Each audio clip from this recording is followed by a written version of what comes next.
Good morning students, welcome back to my channel study with Abhiman. आज मैं आप लोगों के लिए यूपी पॉलिटेक्निक एंट्रेंस एग्ज़ाम 2022 के लिए साइंस में फिजिक्स एंड केमिस्ट्री का एक टेस्ट लेकर आया हूँ। आज ये आपके टेस्ट का डे 11 है। आज के इस टेस्ट में मैं आप लोगों से यहाँ पे टोटल 10 क्वेश्चंस पूछने वाला हूँ और मैं आप सभी स्टूडेंट्स को बता दूं कि आज का टेस्ट आप लोगों का कुछ रूल्स के अकॉर्डिंग होने वाला है। यानी आज के टेस्ट के लिए मैंने यहाँ पे कुछ रूल्स बनाए हुए हैं जो कि अभी मैं आपको डिटेल में बताऊंगा। लेकिन उससे पहले मैं आप सभी स्टूडेंट्स को ये बता दूं कि आज के टेस्ट में जिन स्टूडेंट्स की परफॉर्मेंस बहुत अच्छी होगी, कल की वीडियो में मैं उनका नाम लूँगा। तो अब मैं आप लोगों को यहाँ पे टेस्ट के कुछ रूल्स बता देता हूँ, तो बहुत ही ध्यान से सुनिएगा। तो देखिए, जैसे मैं आप लोगों से यहाँ पे क्वेश्चन पूछूंगा वैसे ही आप लोगों का टाइम स्टार्ट हो जाएगा और क्वेश्चन के अकॉर्डिंग मैं आप लोगों को टाइम दूंगा क्वेश्चन को सॉल्व करने के लिए। जब मैं आपको क्वेश्चन दिखाऊंगा उसी समय मैं आपको बताऊंगा कि क्वेश्चन को सॉल्व करने के लिए मैंने आपको कितना टाइम दिया हुआ है, ठीक है। और ध्यान रखिएगा, मेरे आंसर बताने से पहले आप लोगों को अपना आंसर कर लेना है। अगर कोई स्टूडेंट मेरे आंसर बताने के बाद अपना आंसर बताएगा तो मैं उसके आंसर को गलत ही मानूंगा, ध्यान रखिएगा।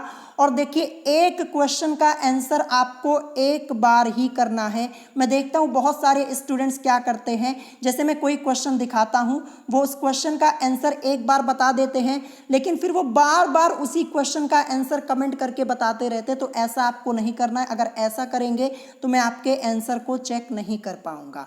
और देखिए, एक बार जो आपने आंसर कर दिया तो आप उसे चेंज नहीं कर सकते हैं, ध्यान रखिएगा।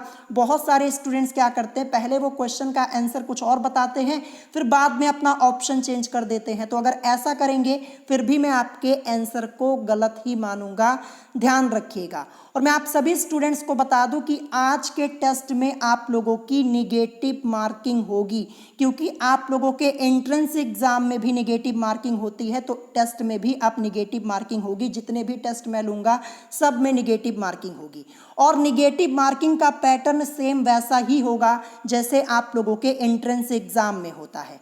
तो टोटल मैं 10 क्वेश्चन यहाँ पे पूछूंगा और एक क्वेश्चन आप लोगों का 4 नंबर का होगा, यानी 4 मार्क्स का होगा, जैसे आप लोगों के एंट्रेंस एग्जाम में होता है, ठीक है।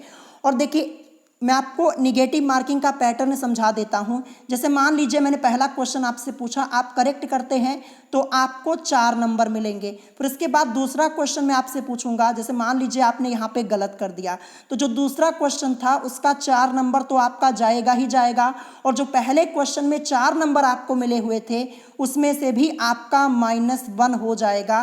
तो ये निगेटिव मार्किंग का पैटर्न है, इसी के अनुसार आपको आज का टेस्ट देना है और ऐसे ही निगेटिव मार्किंग आप लोगों के एंट्रेंस एग्जाम में भी होती है।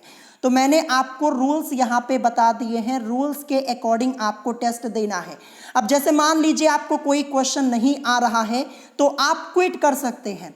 आप क्वेश्चन नंबर लिख दीजिएगा। जैसे मान लीजिए पहला क्वेश्चन आपको नहीं आता है तो आप क्वेश्चन नंबर 1 लिख के वहां पे क्विट लिख दीजिएगा लाइव चैट में। मैं समझ जाऊंगा कि आपने अपना आंसर नहीं किया है, तो फिर आपके नंबर निगेटिव मार्किंग में नहीं जाएंगे, ठीक है। तो ये भी आपको ध्यान रखना है। तो इन्हीं रूल्स के अकॉर्डिंग आपको टेस्ट देना है। तो चलिए आज के इस टेस्ट को स्टार्ट करते हैं और देखते हैं क्वेश्चन नंबर फर्स्ट क्या दिया है। क्वेश्चन नंबर फर्स्ट आपको आपकी स्क्रीन के ऊपर दिख रहा होगा। इस क्वेश्चन का आंसर करने के लिए मैं आपको 1 मिनट और 30 सेकंड का टाइम दे रहा हूं और आपका टाइम स्टार्ट हो चुका है। ध्यान रखिएगा, क्वेश्चन को पहले सॉल्व कीजिए तब आंसर बताइएगा। मैं देखता हूं जैसे मैं क्वेश्चन रखता हूं तुरंत आप लोग आंसर करने लग जाते हैं। न्यूमेरिकल टाइप का क्वेश्चन होता है, मुझे पता चल जाता है कि आप लोगों ने क्वेश्चन सॉल्व नहीं किया है। तो पहले क्वेश्चन सॉल्व कीजिए तब अपना आंसर बताइएगा, जितना मैंने आपको यहाँ पे टाइम दिया हुआ है। और एक बार ही कमेंट करके अपना आंसर बताइएगा, ध्यान रखिएगा। अगर एक बार से ज़्यादा कमेंट करके आंसर बताएंगे तो मैं आपके आंसर को गलत मानूंगा और मेरे आंसर बताने से पहले आप लोगों को अपना आंसर कर लेना है, ध्यान रखिएगा। और ऑप्शन तो आपको बिल्कुल नहीं चेंज करना। जो आंसर एक बार कर दिया वही मैं फाइनल मानूंगा। अगर ऑप्शन चेंज करेंगे तो निगेटिव मार्किंग में आपके नंबर जाएंगे। यहाँ पे क्वेश्चन लिखा हुआ है कि एक प्रेक्षक समुद्र के किनारे खड़ा है जो कि प्रति मिनट 54 तरंगे नोट करता है। यदि तरंग की तरंग दैर्घ्य 10 मीटर हो तो तरंग का वेग क्या होगा। यूपी पॉलिटेक्निक एंट्रेंस एग्जाम 2020 में आया हुआ क्वेश्चन। 4 ऑप्शंस आप लोगों को आपकी स्क्रीन के ऊपर यहाँ पे दिख रहे होंगे और इससे पहले भी मैंने आप लोगों को ये क्वेश्चन कई बार यहाँ पे सॉल्व कराया हुआ है। सो अब आप लोगों का टाइम यहाँ पे कंप्लीट होने वाला है। सो यहाँ पे आपने क्वेश्चन को पढ़ लिया है, ऑप्शंस भी देख लिए हैं और यहाँ पे आप लोगों ने सॉल्यूशन भी कर लिया होगा। तो अब आपको आंसर नहीं करना है, अब मैं आपको यहाँ पे आंसर बताने जा रहा हूँ। आखिर आंसर क्या होगा इस क्वेश्चन का। आंसर होगा ऑप्शन डी यानी उपर्युक्त में से कोई नहीं। देखिए मैंने यहाँ पे ऑप्शंस में कुछ चेंजेस किए हुए थे, ध्यान रखिएगा, ठीक है। सो यहाँ पे ऑप्शन डी इस क्वेश्चन का करेक्ट आंसर होगा। कैसे होगा, चलिए मैं आपको क्वेश्चन यहाँ पे सॉल्व करके समझा देता हूँ। इससे पहले भी मैंने आप लोगों को ये क्वेश्चन कई बार सॉल्व कराया है। तो देखिए यहाँ पे लिखा है कि एक प्रेक्षक समुद्र के किनारे खड़ा है जो कि प्रति मिनट 54 तरंगे नोट करता है। यानी यहाँ पे कुल तरंगों की संख्या क्या है, मैं ऊपर लिख देता हूं कुल तरंगों की संख्या। तो कुल तरंगों की संख्या यहाँ पे जो है वो 54 है। तो मैं यहाँ पे लिख देता हूं कुल तरंगों की संख्या इज इक्वल टू हमें 54 दी गई है। फिर इसके बाद क्या लिखा है, यदि तरंग की तरंग दैर्घ्य 10 मीटर है, यानी जो यहाँ पे प्रत्येक तरंग दी गई है उनकी तरंग दैर्घ्य यहाँ पे 10 मीटर है। ये क्वेश्चन में आपको बताया गया है। तो नीचे मैं क्या लिखूंगा, नीचे मैं लिख देता हूं प्रत्येक तरंग की तरंग दैर्घ्य ये मैं यहाँ पे लिख देता हूं। हमें क्वेश्चन में कितनी दी गई है, ये हमें दी गई है 10 और मीटर। ये मैंने यहाँ पे लिख दिया, जैसा कि आप लोग देख पा रहे होंगे 10 मीटर यही तो दी हुई है। अब इसके बाद हम क्या करेंगे, अब हम यहाँ पे कुल तरंग दैर्घ्य को निकालेंगे। कैसे निकालेंगे, तो बहुत ही ध्यान से समझिएगा। अगर हम यहाँ पे कुल तरंग दैर्घ्य को निकालेंगे तो बहुत ही ईजी है, कुछ नहीं करना। कुल तरंग दैर्घ्य निकालने के लिए हम क्या करेंगे, जो यहाँ पे कुल तरंगों की संख्या दी गई है, कितनी दी गई है, 54 दी गई है, 54 दी गई है, ठीक है। और प्रत्येक तरंग की तरंग दैर्घ्य हमें 10 मीटर दी गई है। तो 54 इंटू 10 करेंगे, मल्टीप्लाई करवाने पर हमें 540 मिलेगा, 540 और मीटर में आएगा, ध्यान रखिएगा। तो कुल तरंग दैर्घ्य यहाँ पे 540 मीटर हो गई, जो कि हमारी यहाँ पे लैम्डा की वैल्यू है। लैम्डा की वैल्यू हमें क्या मिल गई, 540 मीटर मिल गई। अब क्वेश्चन को पढ़िए, एक प्रेक्षक समुद्र के किनारे खड़ा है जो कि प्रति मिनट 54 तरंगे नोट करता है। प्रति मिनट मतलब हमें यहाँ पे समय t की वैल्यू क्या दी गई है, 1 मिनट दी गई है। और 1 मिनट में आपके 60 सेकेंड होते, कितने होते, 60 सेकेंड होते हैं। तो ये मैंने यहाँ पे लिख दिया। अब हमें यहाँ पे तरंग का वेग निकालना है ना, तो तरंग का वेग v इज इक्वल टू क्या हो जाएगा, लैम्डा और अपॉन में t हो जाएगा। क्या हो जाएगा, लैम्डा अपॉन में t। यानी यहाँ पे जो कुल तरंग दैर्घ्य हमने क्या निकाली है, 540 निकाली हुई है ये, और अपॉन में समय 1 मिनट दिया था, 1 मिनट में 60 सेकेंड होते हैं। तो ये 0 से 0 कैंसल, ये 6 1 जा 6 और 6 9 जा 54। यानी v की वैल्यू 9 और किस में आएगी, मीटर पर सेकेंड में आएगी। तो 9 मीटर पर सेकेंड इस क्वेश्चन का करेक्ट आंसर होगा। ऑप्शन में चेक करते हैं, 9 मीटर पर सेकेंड कहीं दिया ही नहीं था, ऑप्शन डी करेक्ट हो जाएगा। देखिए ये क्वेश्चन मैं आपको समझा रहा था इसीलिए टाइम लग गया, नहीं तो ये क्वेश्चन मात्र मैं 15 सेकेंड के अंदर सॉल्व कर देता। अब आप लोगों में से बहुत सारे स्टूडेंट्स ऐसे होंगे जो पहली बार इस क्वेश्चन को सॉल्व कर रहे होंगे, उनके लिए मैंने यहाँ पे डिटेल में बता दिया, ठीक है। सो यहाँ पे ऑप्शन डी करेक्ट होगा। अब नेक्स्ट क्वेश्चन नंबर सेकेंड आपको आपकी स्क्रीन के ऊपर दिख रहा होगा। आपका टाइम स्टार्ट हो चुका है, 10 सेकेंड का मैं आपको टाइम दे रहा हूं। क्वेश्चन यहाँ पे है कि निम्नलिखित में से परमाणु क्रमांक 49 वाले तत्वों का प्रतीक क्या होगा। 4 ऑप्शंस आपको आपकी स्क्रीन के ऊपर दिख रहे होंगे। Option A ZR, option B IN, option C RH और ऑप्शन डी उपर्युक्त में से कोई नहीं। 10 सेकेंड का टाइम मैंने आपको दिया है, इसी टाइम के अंतर्गत आपको आंसर करना है। और अब आपका टाइम हो चुका है कंप्लीट। अब आंसर मत कीजिएगा, जितने भी लोगों ने आंसर किया है बस उन्हीं का आंसर मैं यहाँ पे काउंट करूंगा। यहाँ पे अब मैं आपको करेक्ट आंसर बताने जा रहा हूं। करेक्ट आंसर क्या हो जाएगा क्वेश्चन नंबर सेकेंड का, ऑप्शन बी हो जाएगा IN। ये IN इसको किस नाम से जानते हैं? इंडियम के नाम से जानते हैं, INDIUM। देखिए जो इंडियम है इसका जो एटॉमिक नंबर होता है, परमाणु क्रमांक होता है, ये होता है 49। और यहां पे पूछा गया था परमाणु क्रमांक 49 वाले तत्व का प्रतीक क्या होगा, तो इंडियम को हम शॉर्ट में IN से रिप्रेजेंट करते हैं। एटॉमिक नंबर इसका 49 होता है।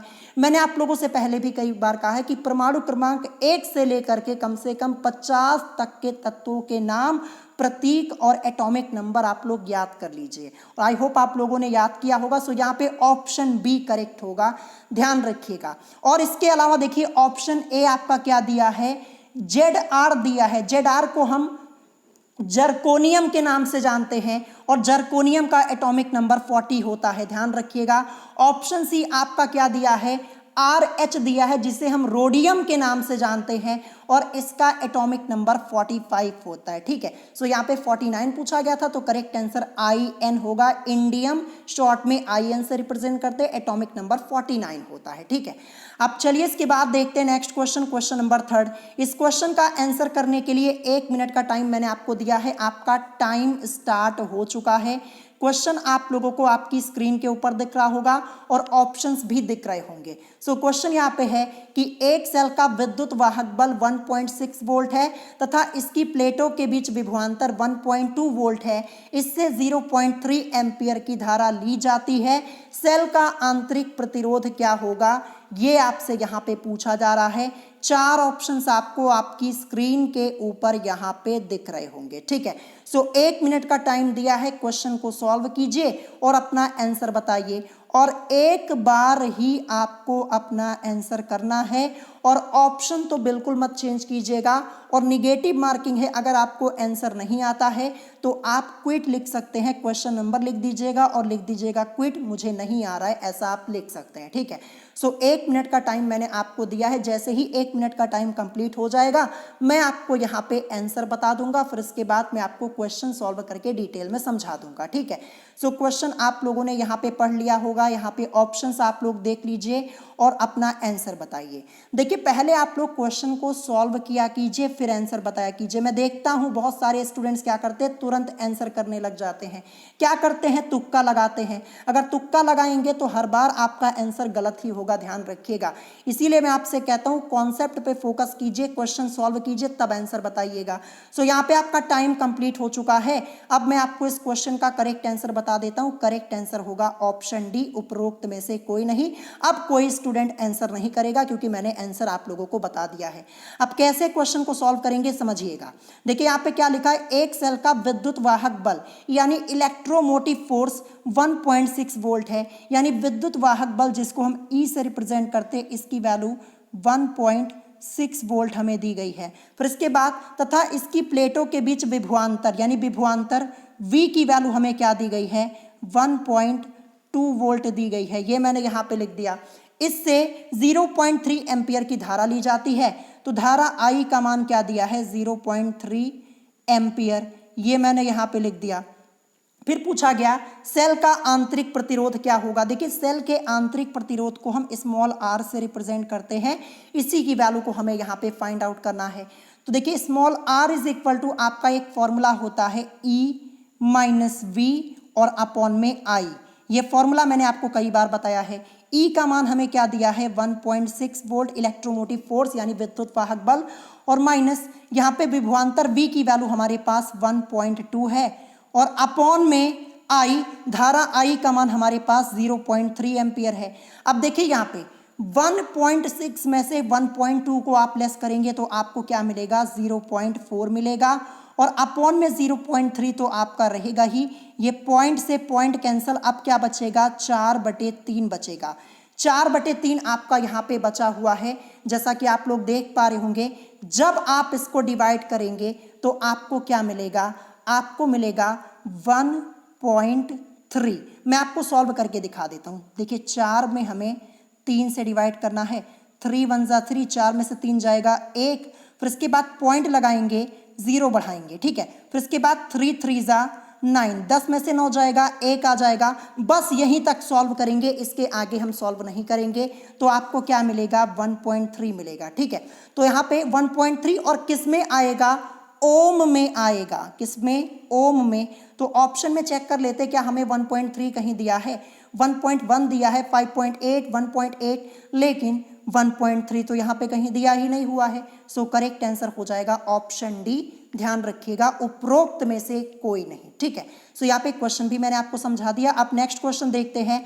इस क्वेश्चन का आंसर करने के लिए मैं आपको यहाँ पे 30 सेकेंड का टाइम दे रहा हूँ और आपका टाइम स्टार्ट हो चुका है।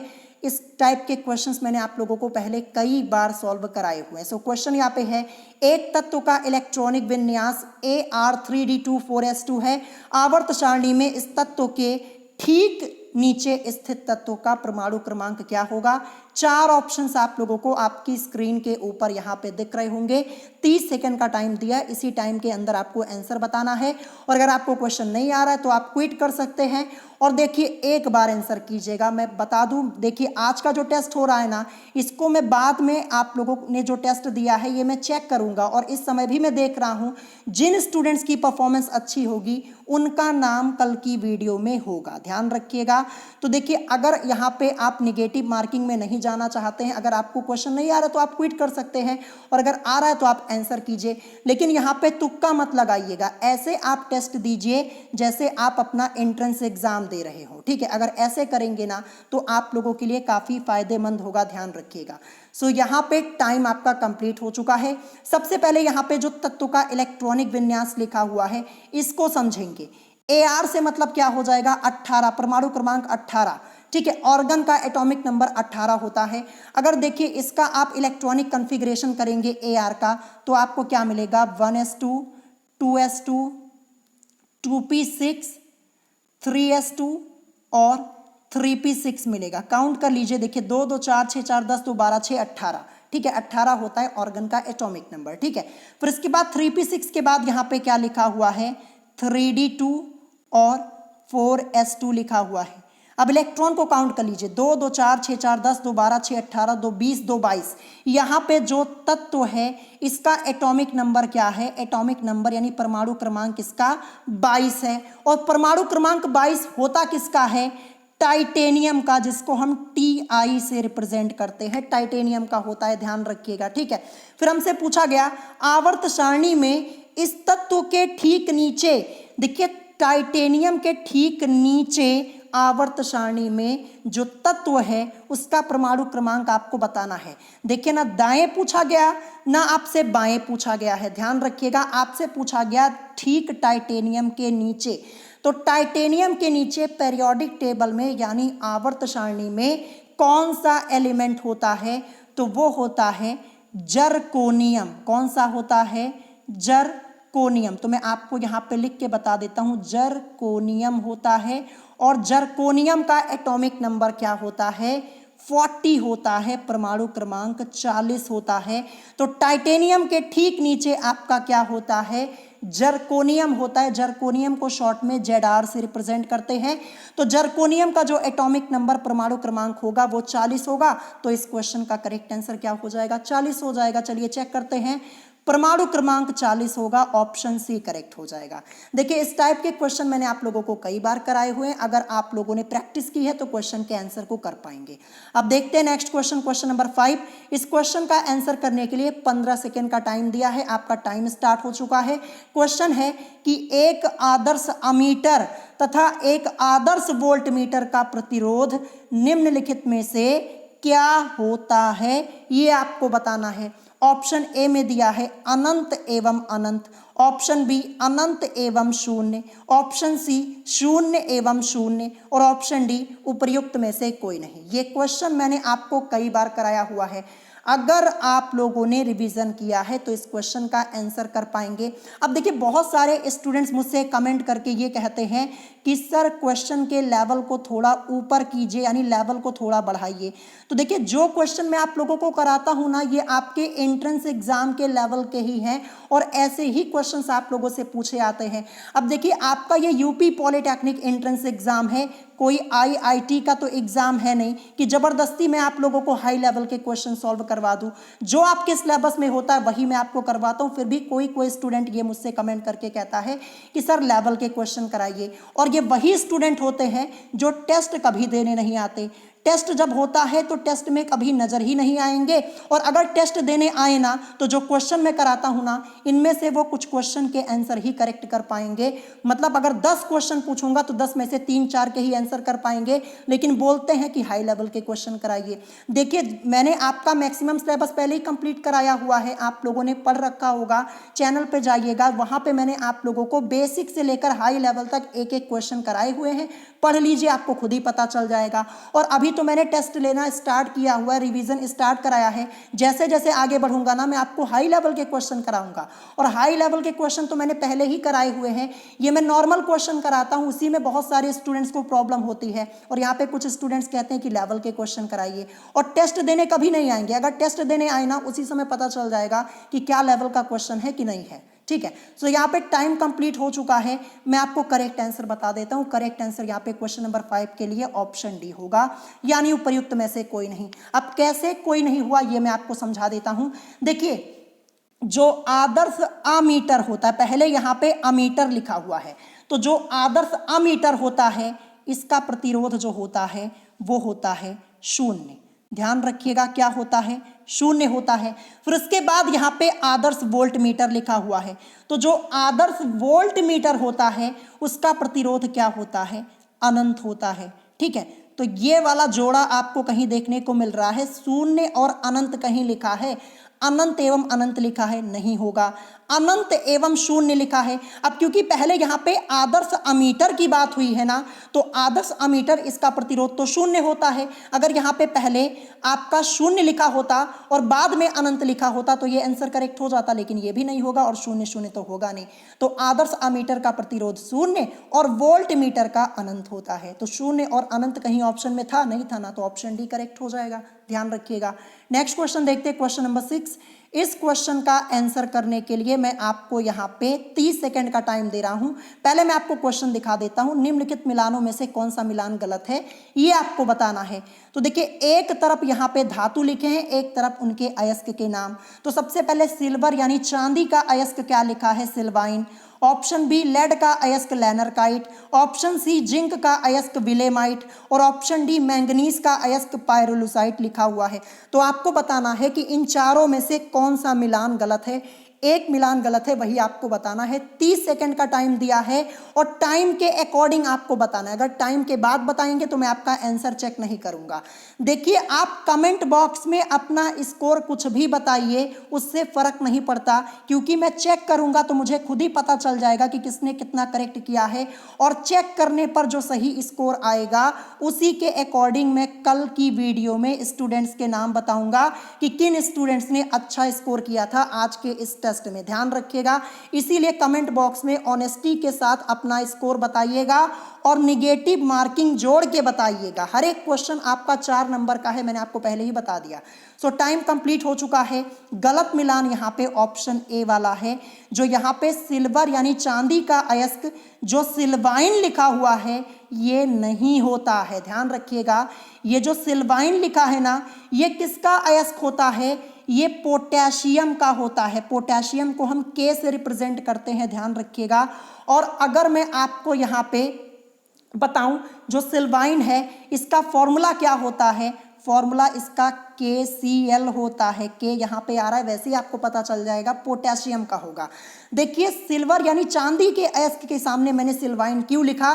क्योंकि स्टूडेंट्स कंफ्यूज हो जाते हैं, वो समझ ही नहीं पाते, वो सोचते हैं सिल्वाइन लिखा है तो ये सिल्वर का ही होगा, लेकिन सिल्वर का नहीं होता है सिल्वाइन, ये पोटेशियम का होता है। और सिल्वाइन का फॉर्मूला यहाँ पे मैंने लिख दिया है KCl, इसको भी नोट कर लीजिएगा, ध्यान रखिएगा। ठीक है, तो यहाँ पे ये मैंने आपको बता दिया। अब देखिए, चांदी के अयस्क के बारे में मैं आपको बता दूं, अर्जेंटाइट होता है, सिल्वर ग्लांस होता है, हॉर्न सिल्वर होता है, रूबी सिल्वर जिसको हम पायरेजिराइट के नाम से जानते हैं। ध्यान रखिएगा, ये सब सिल्वर के अयस्क होते हैं। धातु और उनके अयस्क से रिलेटेड पूरा टॉपिक पढ़ाया, एक एक क्वेश्चन कराए, अगर रिवीजन किया होगा तो करेक्ट आपका होगा। और लेड का अयस्क लैनरकाइट होता है, बिल्कुल सही है।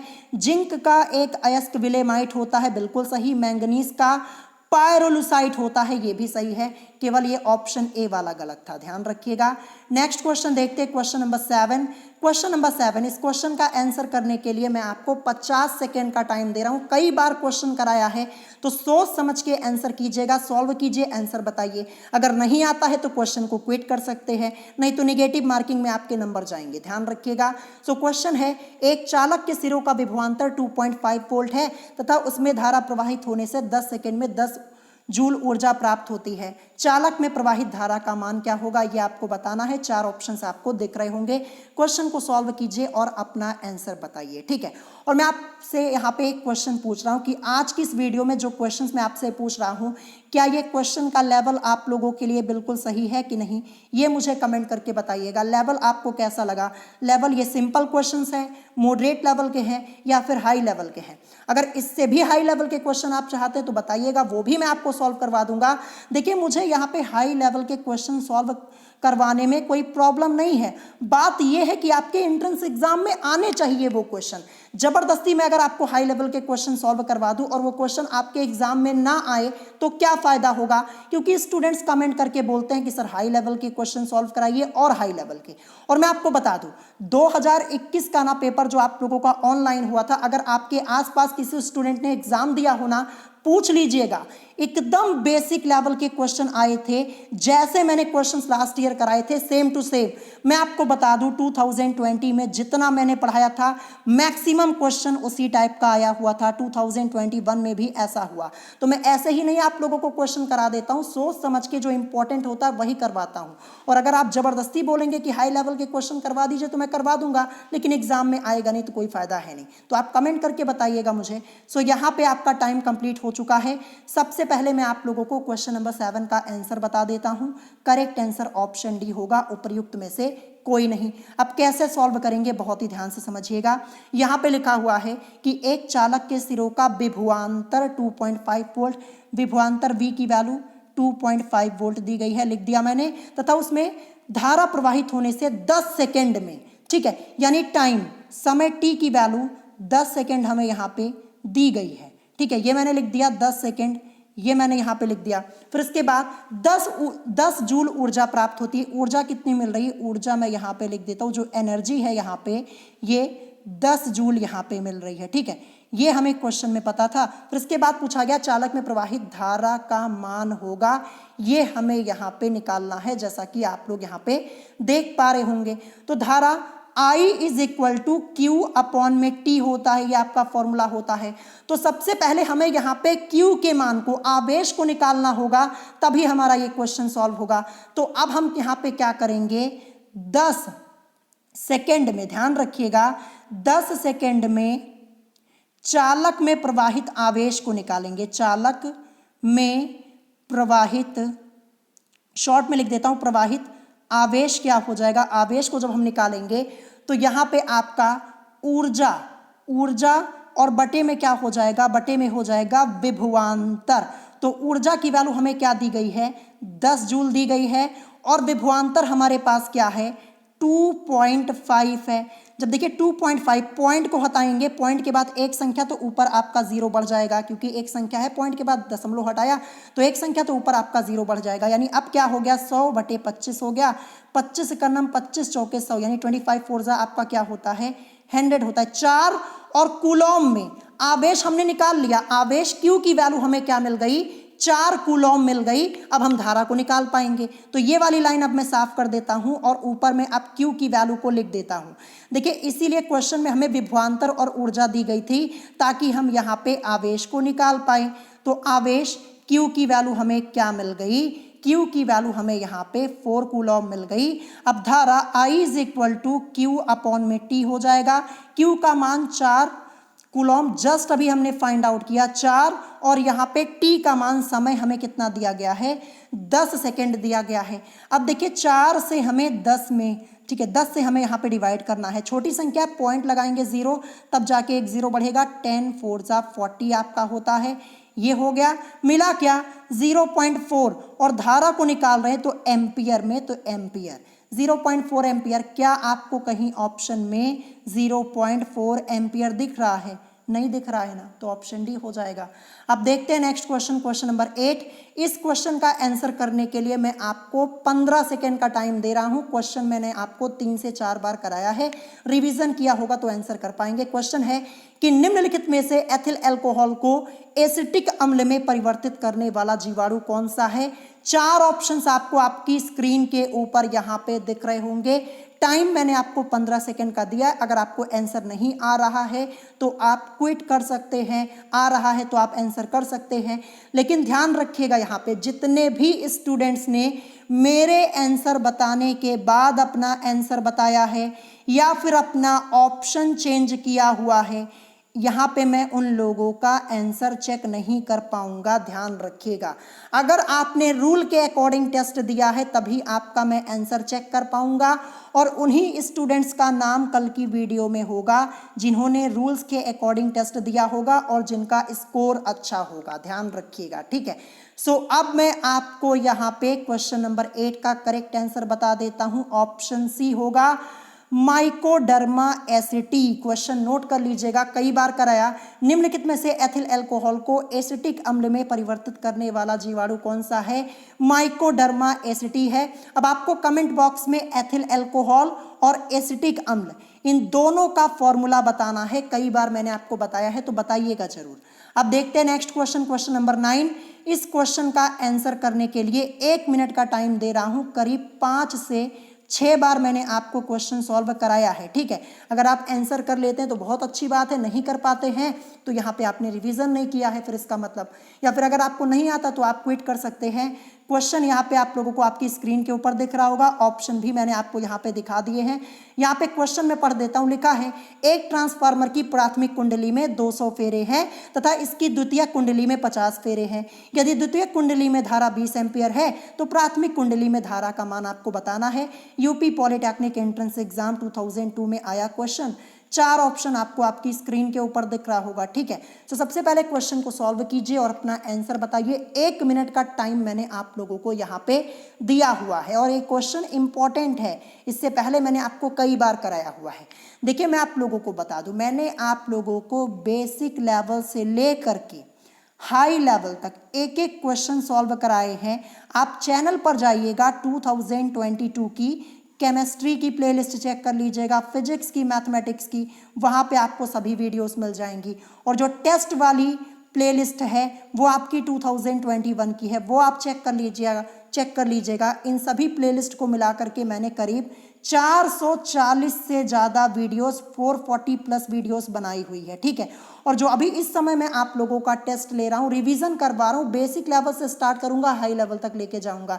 तो पहले जितना पढ़ाया है वो तो पढ़ लीजिए, फिर उसके बाद बोलिएगा कि यहाँ पे लेवल को थोड़ा हाई कीजिए, ठीक है। क्योंकि मैंने सब कुछ पहले ही कराया हुआ है। अब कोई स्टूडेंट नया आता है, उसको नहीं पता होता, वही कमेंट करके बोलता है।